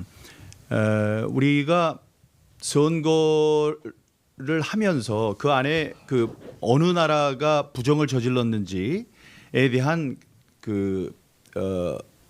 이 증거를 잡기가 굉장히 어려웠죠. 처음부터 우리가 중국이 우리나라의 선거 부정에 관여했다고 생각은 하지 않고 있었습니다. 그런데 선거 직전에 그 민주당의 양정철이라는 민주연구원장이 수시로 중국을 드나들면서 중국 그 텐센트 같은 그 빅테크와 MOU를 맺고 있다는 것, 다음에 그 텐센트 앞에 있는 중국 공산당의 모토인 영원 근당주, 그러니까 영원히 당과 함께하자, Follow the party forever, 그런 문자열이 이스터 에그처럼 이 민주당 후보들이 얻은 정보의 그 수열에 감춰져 있다는 것이 발견된 다음에 이제 깜짝 놀라면서 중국의 영향력 또 중국이 뭐 전쟁 없이 이 한국의 주권을 빼앗으려고 한다는 것을 우리가 이제 거기에 생각이 미치게 됐습니다. 옛날에는 이 중국이 한국의 정치적 영향력을 미치려고 할 때는 이미 당선된 사람들에게 많은 돈을 주어서 중국에 유리한 정책을 끌어내려고 노력을 했었는데 지금은 그게 바뀌어서 그건 돈이 많이 들기 때문에 이 후보들 가운데 중국에 좀 가까운 그런 후보들을 당선시키는 것으로 그 전략을 바꾸고 있습니다. 이제 그런 무서운 일들이 벌어지고 있다는 것을 이제 알게 됐고요. 한국과 미국이 같은 동맹국으로서 자유민주주의를 누리고 있는데 그 양국의 선거 시스템을 통해서 양국의 공히 부정선거를 통한 자유민주주의의 이 자유주의 붕괴를 꾀하고 있다는 사실을 이제 알게 됐죠. 한국과 미국이 협동을 해서 막아야 되는 그런 이유라고 생각을 합니다. Sehun, you asked a question which goes really to critical developments, not only in East Asia, but elsewhere. At this moment, we see China being chased out of the Middle East. In the last few months, it's lost friends, Saudi Arabia, Qatar, and of course, Syria. And right now, it's losing its main proxy in the region, Iran. But at the same time, what it's doing is pressuring Taiwan and the Philippines. And this is something which is, I think, dangerous in the sense that the United States, of course, is involved so much now in the Middle East that the question is, are we going to be able to cover our commitments in East Asia? I believe we will, but we'll have fewer assets there, as we saw with the U.S. Navy taking the Nimitz, which had been in the South China Sea, and sending it over to the Middle East. So this is an important time. We know that China, with its flights starting on the 19th of this month, have been pressuring Taiwan. 61 planes have crossed the median line, which is the unofficial boundary between China and Taiwan, which goes right down the middle of the Taiwan Strait. China sending planes to the east side of that boundary is an especially provocative act, and the United States has got to be concerned that China will see an opportunity. One other thing. Xi Jinping has this sort of view that if China creates chaos around the world, it will eventually lead to worldwide Chinese rule. He got that from his hero, Mao Zedong. And what we are seeing with China, especially backing Iran, backing Russia, causing all sorts of insurgencies in North Africa, is creating this chaos. And we've got to be especially vigilant because China might decide to create chaos also in East Asia. And that's what the stakes are. So Mr. Min answered that we originally had thought that CCP didn't directly intervene in the South Korean election, but more and more time passed, we came to know that Korean companies and ministers of South Korea had involved themselves by signing MOU with big techs of China, including Tencent. And the code, such as be with the party, follow the party forever, was hidden in the column showing the number of votes the Democratic Party received. And we are shifting, or China is shifting their strategy to getting candidates who are closer to China elected. We came to realize that such frightening things are happening as allied nations, South Korea and the United States, both uphold liberal democracy, but we have come to understand that both countries are facing attempts to undermine liberal democracy through election fraud, and that is why I believe Korea and the United States must work together to stop this. And Mr. Ha raised your hand, so we'll go with Mr. Ha, Asia Today. Your name, affiliation, and question. Hello, my name is Manju Ha, correspondent for the Asia Today. Ambassador Maurice Dan has already answered to my question. As you know, the potential election fraud is very difficult a problem to understand for the people. Even for me, it's very difficult. So I heard that Fatel's FBI had started to investigate the potential election fraud in election 2020. Could you elaborate a little more? The implication could be connected to the potential election fraud in Korea, the 22 election. Yes, as I was saying, what is happening is not limited to even just Korea and the United States, right? You have through AWeb 109 countries, right? But all these things, people need to see the connections, right? Why was there a Korean air flight coming full of people who are not US citizens with fake IDs coming to somewhere like, say, Arizona for the US 2020 election, right? These are the sorts of things that Patel is uncovering, and I think it's very helpful that is the case. Another thing that I want to say in general, you said that election fraud is hard to understand. I would say exactly. It is a red flag when it's so complicated that's hard to understand. A clean, fair, transparent election is so simple that even an elementary school kid should be able to understand it. Like, what is hard to understand if you have same day, in-person, paper ballot voting? Let's just take that, for example. That's very clean, simple. That's like the approach that Taiwan takes. Taiwan has clean elections. It's easy, simple. I mean, is there anything hard to understand about what I just said? On the same day, in person, paper ballots, and that are verified. Let's just take those four things. That's very simple to understand, very simple to see. If it's so complicated, if it's lacking transparency, if it's really convoluted, that's a red flag. That's a red flag. And so underneath all that will be a lot of election fraud and garbage, usually. You know, President Trump, Morris, has talked about paper ballots for the United States. And in Taiwan, nobody complains about election fraud because the ballots are not counted by election workers in big rooms that are sealed off. They're counted in front of everybody, people from all the candidates and from the public. So everybody has the identical count. That's very important.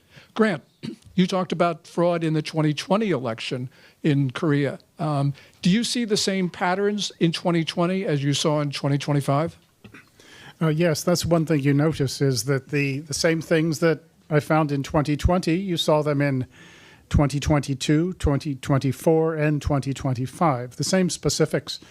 If anything, there's even more evidence now because Korean citizens have actually realized the danger, and they have done a good job of organizing themselves and putting themselves in place to actually monitor what is going on. So the evidence is there. You've seen some of it on the videos. But nonetheless, citizens can only do so much. And it does require actually an honest government, an honest electoral commission, and more than anything else, an aggressive media, aggressive press that sees its job as digging up corruption. And without all that, there's only so much citizens can do, and sometimes even little support from overseas, from elsewhere, can be helpful. One notes that one was hoping that before the election that there would at least be a favorable reference made by somebody in the Trump administration to the idea of honest, consensual governments. That's all it had to be. And honest, consensual elections, fair elections, just had to say that. Maybe it's not too late, but it would have been nice to have that come before, because you do that and you're giving oxygen to people who are just trying to defend their government, their society, their system. And if you don't, well, the bad guys who are conducting the wrongdoing, well, they see, well, nobody else is interested. We're not going to get caught. So even small messages, small words can make a big difference. And that is something that would have been nice to have seen ahead of time. But as I said, what I saw in 2020, it's the same stuff. It's just a little better documented now, and it takes a real effort to ignore the evidence. And, you know, as I've seen so many people who just say, baseless debunked. Well, did you look? No. Well, how do you know? Well, it's baseless debunked. Well, did you look? No. I think you see some of the sort of idiocy which is going on, and there's a willful ignorance that we're seeing. Attorney Park, you talked a lot about the mechanics of the election fraud. Your comments, please. I can tell you, 2025년 6월 3일 대통령 선거는 상당히 특수한. I'm sorry. 그 6월 3일 이번 2025년 대선은 아주 특수한 특성이 있습니다. 무엇이냐면은 다른 선거와는 달리 선거가 끝나고 나면은 바로 대통령으로 그러니까 대통령으로 취임을 해서 바로 수행을 하는 그런 특성이 있기 때문에 그동안에 있었던 모든 선거에서의 부정 방법을 이번에는 총동원했습니다. 그래서 곳곳마다 선거인 수와 투표 수가 다르고 지금 투표함이 뜯어진 것들이 곳곳에 발견되고 그 우편 투표 배송 경로도 다르고 그냥 모든 증거들이 다 남아 있습니다. 이들은 분명히 이걸 막기 위해서 또 그 시민들 탄압을 할 것인데 이번에는 너무나 많은 증거들이 그냥 순식간에 등장을 해버려 가지고 국민들이 지금 일어나고 있습니다. 지금 그 서울역에는 엄청나게 많은 사람들이 지금 이 기자회견을 보려고 하고 있습니다. 많은 국민들이 부정선거에 분노하고 있고 수많은 증거들이 세상에 폭로가 되고 또 오늘을 시발점으로 해서 아마 그 이재명을 가짜 대통령으로 생각하는 국민들이 너무 많아가지고 끌어내려야 하겠지 않을까라는 여론이 아주 커질 것으로 생각합니다. The 2025 presidential election has a very distinct characteristic. Unlike other elections, the elected president isn't inaugurated and begins carrying out duties immediately after the election ends. Because of this unique aspect, every fraudulent method used in past elections was mobilized this time. As a result, discrepancies between the number of registered voters and votes cast are found across various regions. Tempered ballot boxes are being discovered in many places. Standard ballot delivery routes differ. And all the evidence remains. A huge crowd is currently trying to watch this press conference at Seoul Station. And this time around, it is vastly different than previous ones because so many people have awakened.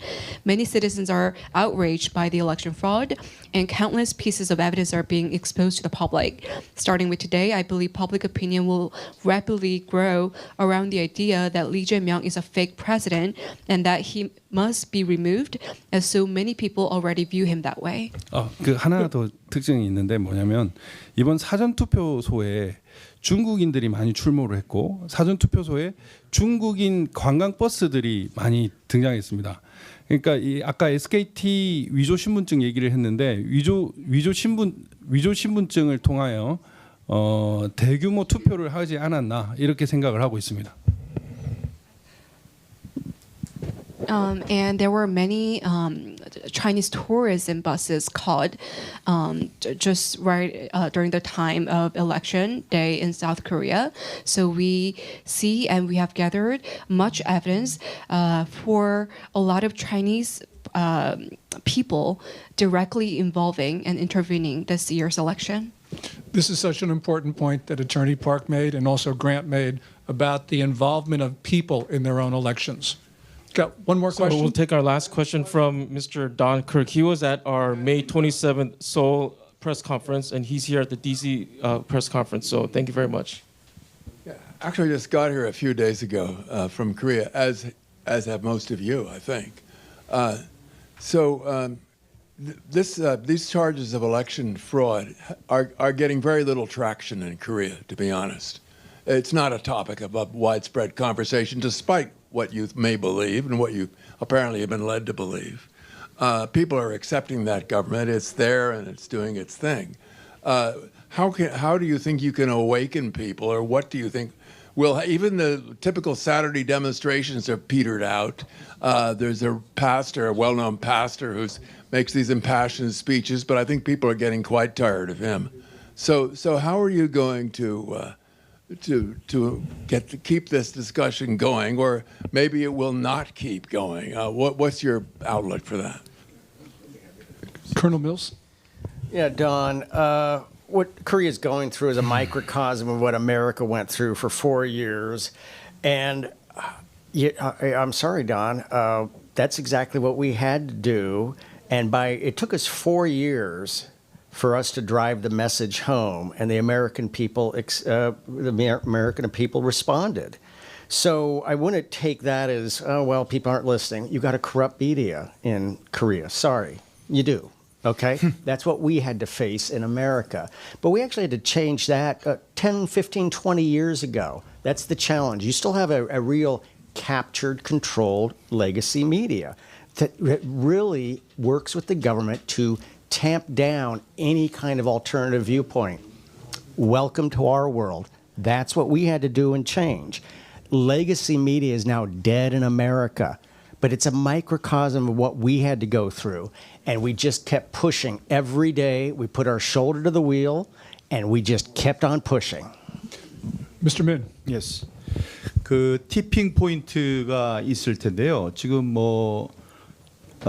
박근혜 대통령의 탄핵 때부터 광화문 광장은 태극기 부대의 그 시위로 난리가 났었습니다. 그런데 아무도 그걸 이제 보도하지 않았고 또 그 노인들의 시위일 뿐이라고 이제 얘기를 해서 이렇게 가두어 놨었습니다. 그런데 지금 좀 달라진 게요.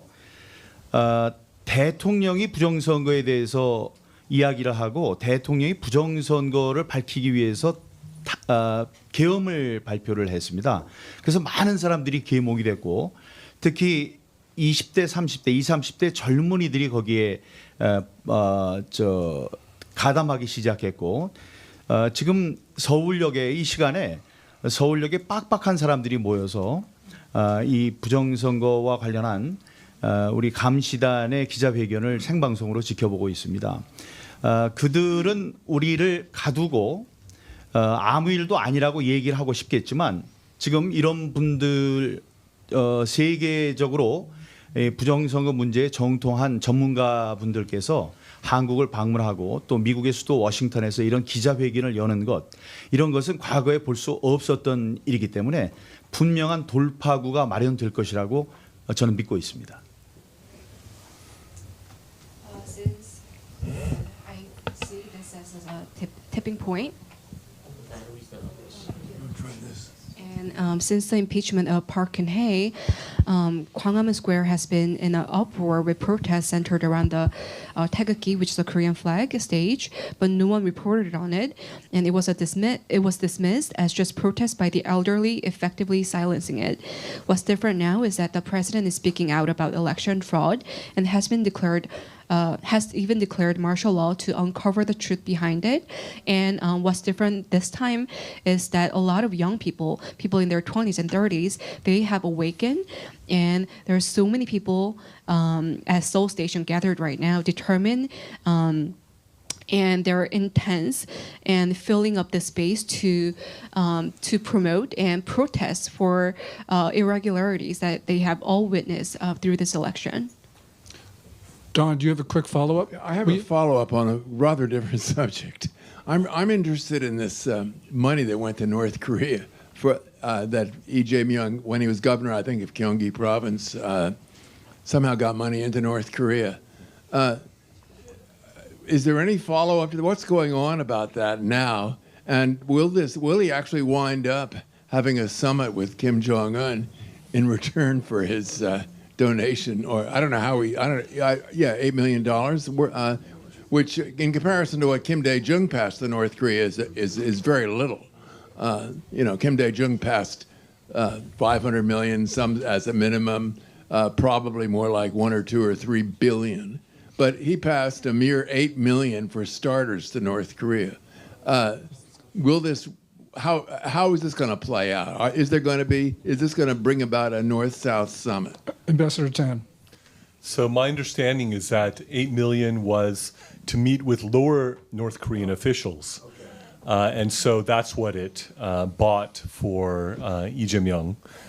We're talking about somebody who has had 12 lawsuits filed against him, 5 that are still going on. And at the same time, you have a corrupt system in place where you have the National Assembly passing a law saying, oh, he cannot be prosecuted as president unless he's exonerated. Now, what kind of legislation is that? where you announce in the legislature what the result of a court case is going to be or has to be in order to be able to move forward. That is nonsense. In the U.S., even the President of the United States is not above the criminal law. And you have all these cases that are being illegitimately either delayed, slow-rolled, or dismissed in South Korea. And this is a real problem. And there are even reports, for example, and this I don't think has gotten a lot of coverage, but it is said that Lee Jae-myung, as a youth, was involved in gang raping and murdering a young lady, and as a result was put in juvenile detention, and therefore was not able to attend junior high and high school. Okay. You didn't answer my question about the prospect for a summit with Kim Jong-un. That was my question. Well, I said what the 8 million was for. Okay. Yeah. You can Now ask it is follow-up my- question later. Yeah. Now it is my great honor and great pleasure to announce an address from President Wong at Seoul Station.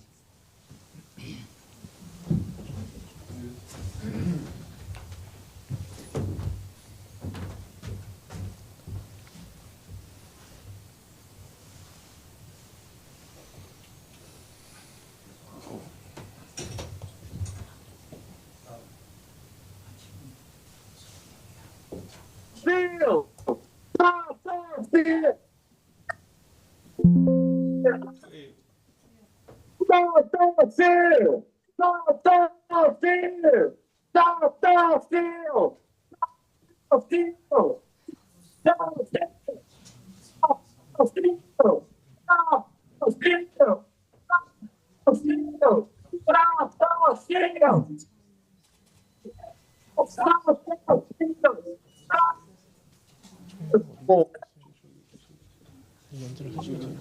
Still!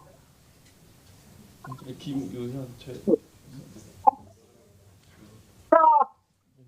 Stop! Still! Still! Stop! Still! Stop! Still! Stop! Stop! Still! Stop! Still!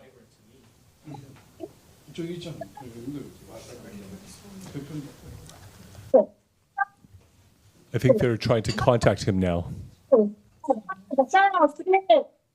Prime Minister Hwang. So we will close out the press conference with a short message from former Prime Minister Hwang Kyo-won.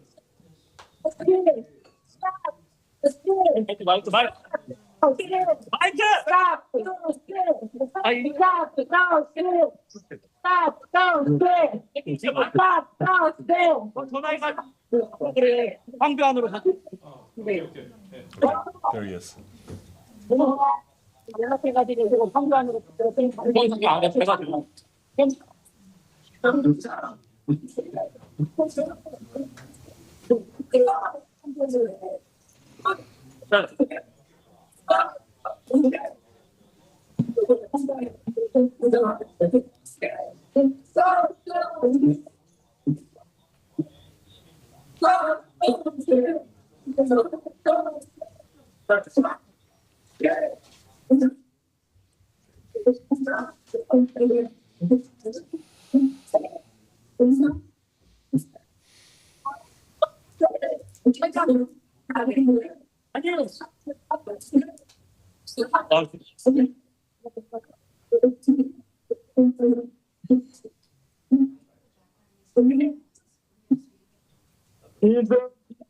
그리고 시작되는 것 같습니다.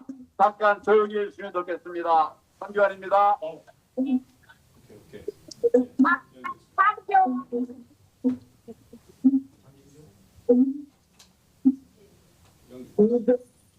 그리고 시작되는 것 같습니다. 잠깐 조용히 해주시면 좋겠습니다.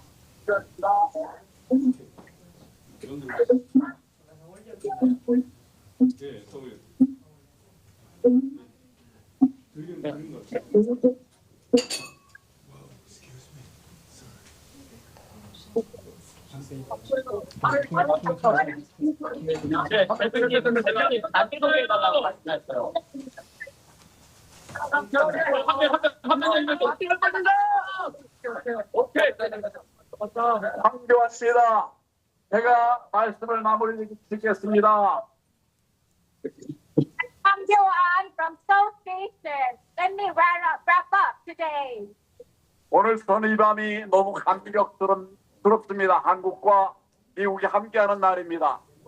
I rejoice today as united with the United States. 어떤 부정선거에도 불구하고 정의는 결국 승리합니다.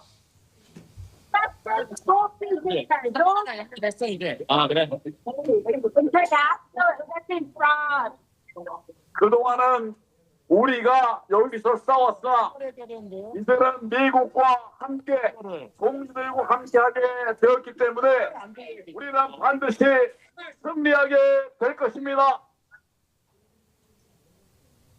We haven't standing here alone, but now as we stand together with our counterparts in the United States, we'll be together. We'll be able to be victorious.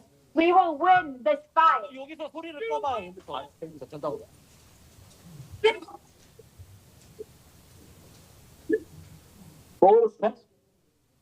대선에 비롯한 모든 미국의 동지들에게 감사의 말씀을 드리고 오늘 이 자리에 함께하신 우리 모두에게 정말 감사하다는 말씀을 드립니다.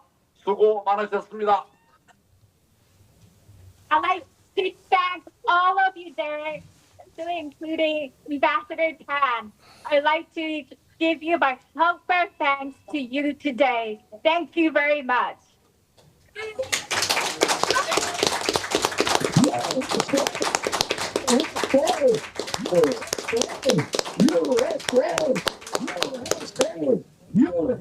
Thank you so much, Prime Minister Wong. As we heard today, especially from Don, this is not going to be easy. This is a struggle. But as we heard from Colonel Mills, sometimes the solution is not immediate, but eventually things work out well. But let us remember, whether easy or hard, this is a fight between freedom and oppression. This is a fight between democracy and tyranny. This is a fight between good and evil. And I know that we will win because we stand together. We fight together. We go together. We are brothers and sisters, and we will prevail. Thank you so much.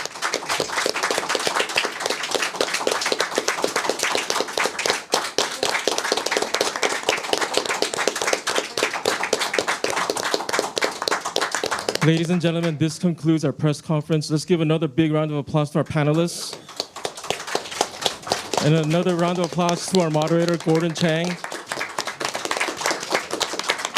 Thank you very much. Tonight at 6 p.m. at the Korean Community Center, there will be a Korean community meet and greet event, 동포 간담회 at 6 p.m. And then on Monday, June 30th, in Congress, 2 p.m., we will have the info up on the CPAC website for the congressional briefing. Thank you very much.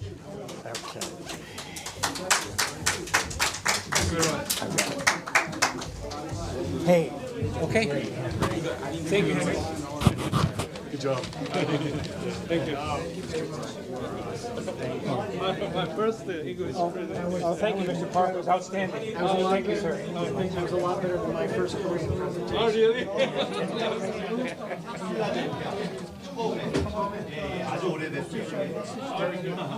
I'm a baby. We're planning to address Thank you.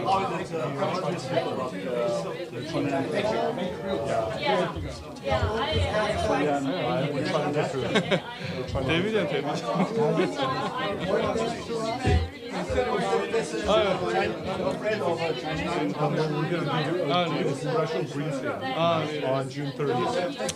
감사합니다. I think it's open. And then also we know various people that we're trying to communicate to get to the White House. Yeah, we're trying. Yeah. We're trying. Yeah.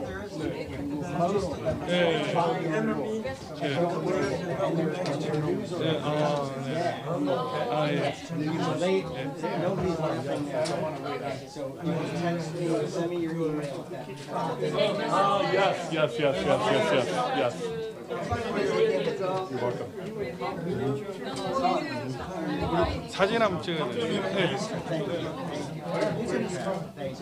Oh, unfortunately, I didn't bring any.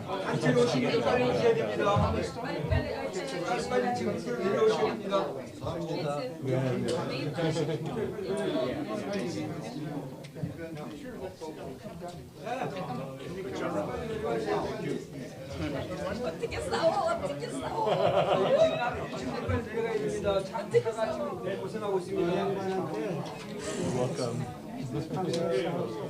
네, 제가 아까 다 했습니다. 말씀하신 대로.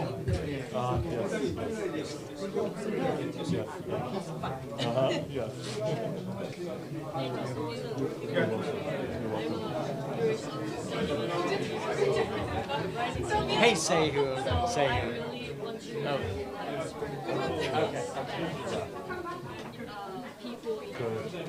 Good. Like oral meat, everyone. This is really. Hey, Sehu. How you doing, brother? Good to see you. Did you get my email?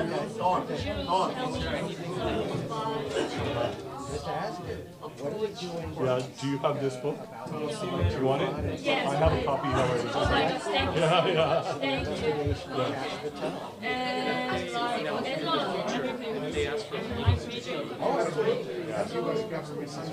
Thank you for coming. Thank you. I have a meeting with Caroline. Okay.